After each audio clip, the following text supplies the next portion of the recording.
Hi, என் பேர் சங். இப்போ நான் ஒரு மிஷினுக்காக போயிட்டுருக்கேன். ஆனால் என் மண்டையில் ஓடிட்டுருக்கிறது எல்லாமே கிட்டத்தட்ட 3 வருஷத்துக்கு முன்னாடி நடந்த ஒரு மறக்க முடியாத சம்பவம். அது என்னன்னு கேட்டிங்கன்னா, ஒரு அயர்லாண்டில் அங்கே இருக்கிற நேவி ஆஃபீஸர்ஸ் எல்லாருமே அங்கே இருக்கிற க்ரீச்சர்ஸ் கூட பயங்கரமாக சண்டை போட்டாங்க. பட் இருந்தாலும் அவங்களால ஒன்றுமே பண்ண முடியல. ஸோ அதனால் அங்கேருந்து ஹண்டர்ஸை கூப்பிட்டாங்க. ஸோ அப்போ தான் நானும் போயிருந்தேன். அப்போ தான் அங்கே நடந்தது எல்லாமே என் கண்ணால் பார்த்தேன். அங்கே என்னாச்சுன்னா, அங்கே இருக்கிற சில ஹண்டர்ஸ் அங்கே இருக்கிற ராட்சச எறும்பு கூட பயங்கரமாக சண்டை போட்டாங்க. பட் இருந்தாலும் அவங்களோட மேஜிக் பவரும் ஃபிசிக்கலாக சண்டை போட்டது எதுவுமே ஒர்க் ஆகலை. அந்த ராட்சச எறும்புகள் எல்லாமே கொஞ்சம் கொஞ்சமாக அங்கே இருக்கிற ஹண்டர்ஸை சாப்பிட ஆரம்பிச்சது. அதை பார்த்து நான் பயந்து போயிட்டேன். காரணம் என்னென்னா, நான் இப்போ வரைக்கும் ரேங்க் ஹண்டர் தான். ஸோ எனக்கு ரொம்பவுமே பயமாக இருந்துச்சு. அவ்வளோதான், எங்கள் கதை முடிய போகுதுன்னு நினைக்கும் போது தான் அங்கேருந்து 3 பேர் கடவுள் மாதிரி வந்தாங்க. அவங்க 3 பேருமே எஸ் ரேங்க்கில் இருக்கிறவங்க. அவங்க வந்தவுடனே அந்த எறும்புகளால் கொஞ்சம் கூட தாக்கு பிடிக்க முடியலை. பயங்கரமாக அடி வாங்குச்சு அந்த எறும்புகள் எல்லாமே. அப்புறமா அதுலேருந்து ஒருத்தர் அவரோட ஹீலிங் பவரை யூஸ் பண்ணி ஆல்ரெடி காயமானவங்களை காப்பாற்றிட்டு இருந்தார். அது எப்படின்னா, அவ்வளோ காயங்கள் இருந்தது. பட் இருந்தாலும் அந்த ஹீலிங் பவரை வச்சு ஒரு சில வினாடியிலேயே குணப்படுத்திட்டாரு. அப்புறமா அங்கே இருக்கிற ரெட் ஹண்டர் எல்லாத்தையுமே இங்கே இருக்கிற ஹண்டர்ஸ் அவங்களோட மசில் பவராலையும் வெப்பனாலையும் பயங்கரமாக அடித்து அதை காலி பண்ணிட்டாங்க. அவ்வளோதான், ஒரு வழியாக எல்லா பிரச்சனையும் முடிஞ்சது. அவ்வளோதான், எல்லாருமே சேஃப்னு நினச்சிட்டு இருக்கும்போது ஒரு பெரிய ராட்சச சைஸில் ஒரு மலை மாடு மாதிரி ஒரு ஒயிட் ஹண்ட் வந்துச்சு. அதை பார்த்து நான் மிரண்டு போயிட்டேன். ஆனால் அந்த எஸ் ரேங்க் ஹண்டர்ஸ் கொஞ்சம் கூட பயப்பில்லை. அவங்க அந்த எறும்போட வாய்ப்பகுதியில் இருக்கிற அந்த 2 கொடுக்கையுமே பிச்சு அந்த 2 கொடுக்கையுமே ரொம்ப ஸ்பீடாக த்ரோ பண்ணி அதோட ஸ்டொமக்கிலே த்ரோ பண்ணி அந்த எறும்பு துடிச்சு இறந்து போச்சு. அவ்வளோதான், எல்லாமே முடிஞ்சது. அந்த எறும்பு கூட்டத்தோட லீடரே நாங்கள் முடிச்சிட்டோம் அப்படின்னு சொல்லி நினச்சிட்டு இருக்கும்போது தான் அந்த கதையில் ஒரு மிகப்பெரிய ட்விஸ்ட்டே. நாங்கள் அங்கே கொஞ்சம் முன்னாடி போய் பார்க்கும்போது தான் தெரிஞ்சது, அந்த ஒயிட் ஹண்ட் மாதிரி கிட்டத்தட்ட 100 கணக்கில் அங்கே இருந்துச்சு. ஆனால் அங்கே இருந்த எறும்புகள் எல்லாத்தையுமே அங்கே இருந்த எஸ் ரேங்க் ஹண்டர் ஃபயர் பவரை யூஸ் பண்ணி டோட்டலாக அழிச்சிட்டாரு. இப்போ நடக்கிற இந்த சம்பவம் எல்லாத்துக்குமே காரணம் என்னென்னா, ஒரு 10 வருஷத்துக்கு முன்னாடி கேட்டுன்னு சொல்லக்கூடிய ஒரு போர்ட்டல் நம்ம பூமியில் அப்பியர் ஆச்சு. இது வேற ஒரு டைமென்ஷனுக்கும் நம்ம பூமிக்கும் கனெக்ட் பண்ணுது. ஸோ இதுக்குள்ளே இருந்து நிறைய மான்ஸ்டர்ஸ் நம்ம பூமிக்குள்ளே வருது. இது எப்போவுமே ஓப்பன்லேயே இருக்காது, அப்பப்போ ஓப்பன் ஆகி க்ளோஸ் ஆகும். ஸோ இது எல்லாத்தையுமே தடுக்க தான் எங்களை மாதிரி ஹண்டர்ஸ் இருக்காங்க. ஹண்டர்னா ஒன்றுமே இல்லை, கேட் அப்பியர் ஆகும்போது சில பேருக்கு மேஜிக்கல் பவர்ஸ் கிடச்சிது.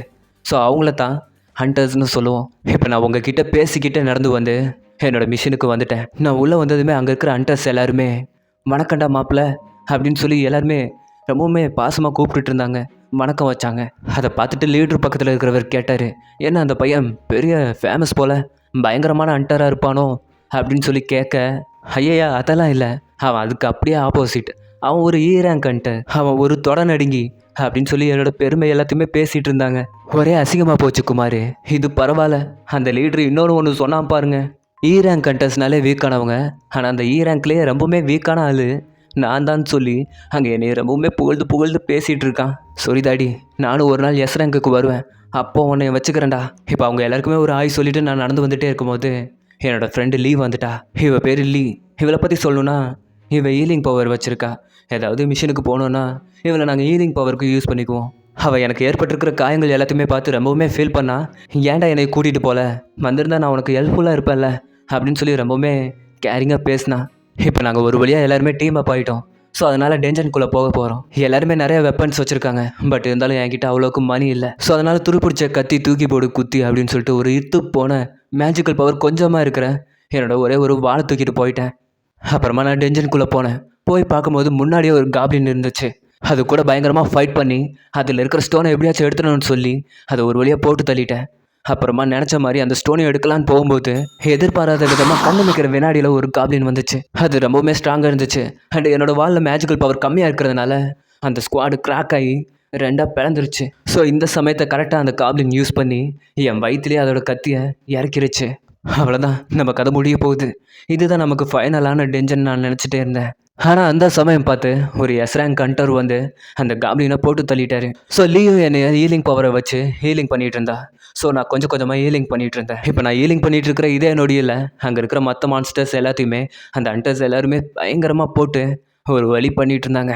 பொதுவாக ஒரு மான்ஸ்டரை போட்டு தள்ளும்போது தான் அதுக்குள்ளே இந்த எசன்ஸ் ஸ்டோன்ஸ் கிடைக்கும். ஸோ அந்த ஸ்டோன்ஸை வச்சு தான் நம்மளால் அதுக்கடுத்து நிறைய அப்கிரேட் பண்ணி வெப்பன்ஸை வாங்க முடியும். அதே சமயம் டென்ஜனுக்குள்ளே மேனா கிறிஸ்டல்ஸ் இருக்குது. இது எசன்ஸ் ஸ்டோன் அளவுக்கு பலமாக இருக்காது.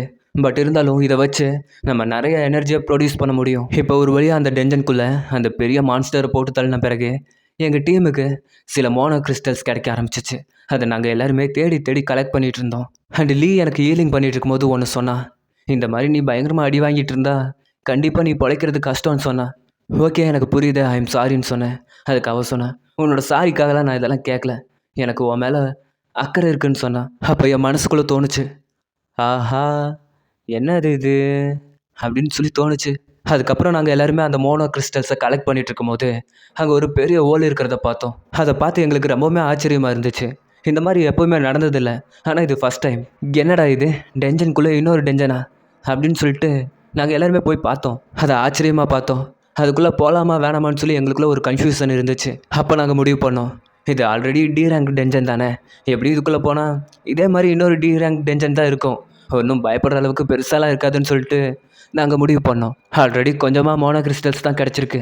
ஸோ நாங்கள் உள்ளே போனால் ஏதாவது பெரிய புதையலே கிடைக்கிறதுக்கு வாய்ப்பு இருக்குன்னு சொல்லிட்டு நாங்கள் ஓட்டிங் வச்சு பார்த்தோம். நாங்கள் எல்லாருமே ஓட்டிங் வச்சு பார்த்தோம். நாங்கள் மொத்தம் 13 பேர்.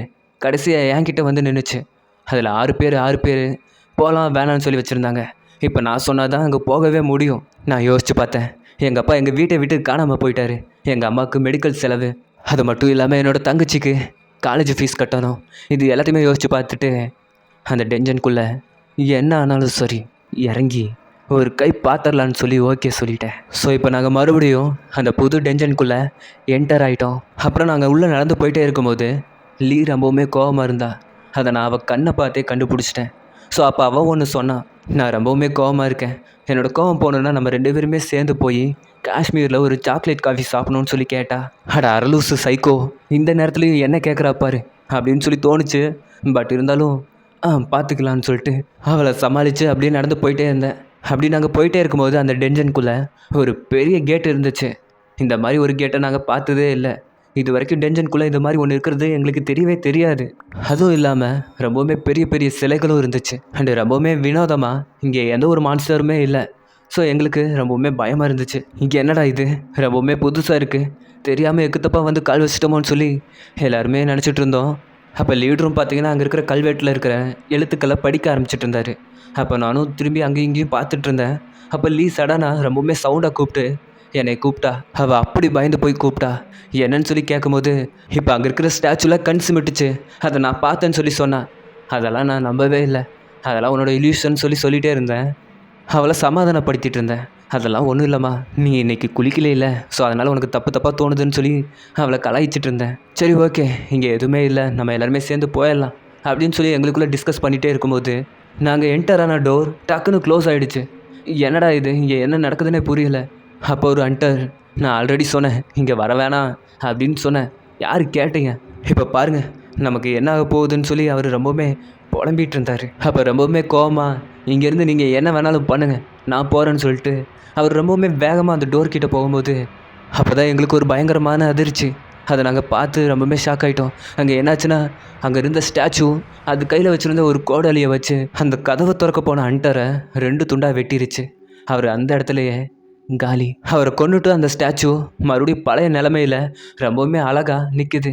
எதுவுமே தெரியாத கல் மாதிரி அப்படியே சிலை மாதிரி நிற்குது. இது அங்கே லைவாக பார்த்த எனக்கு என்னோட இதய துடிப்பே கேட்டுச்சு. அதை பார்த்து பயங்கரமாக பயந்து போயிட்டேன். எப்படி பயப்படாமல் இருக்க முடியும்? உங்கள் கூட பேசி பழகின ஒருத்தர் 2 துண்டாக வெட்டப்பட்டா என்னோட இதயமே நின்று போச்சு. அவள் பக்கத்தில் இருந்த லீயும் பயந்துட்டா, என்னை கட்டி பிடிச்சிட்டு நின்னா.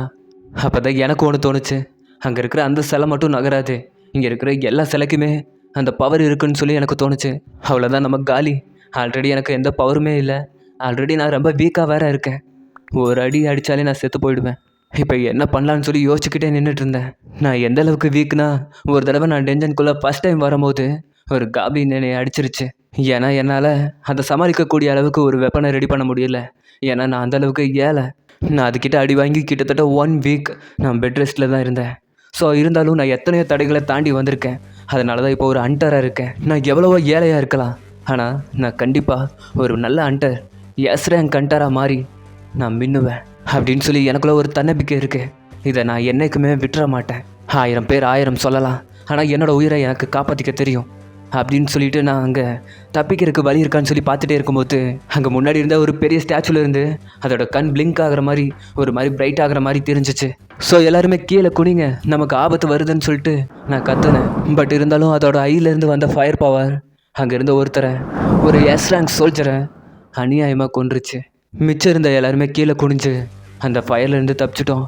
பட் இருந்தாலும் எனக்கு தெரியும் இங்கேருந்து தப்பிக்க போகிறதே இல்லை, தப்பிக்க ஒரு வாய்ப்பும் இருக்காதுன்னு சொல்லி எங்களுக்கு தோணுச்சு.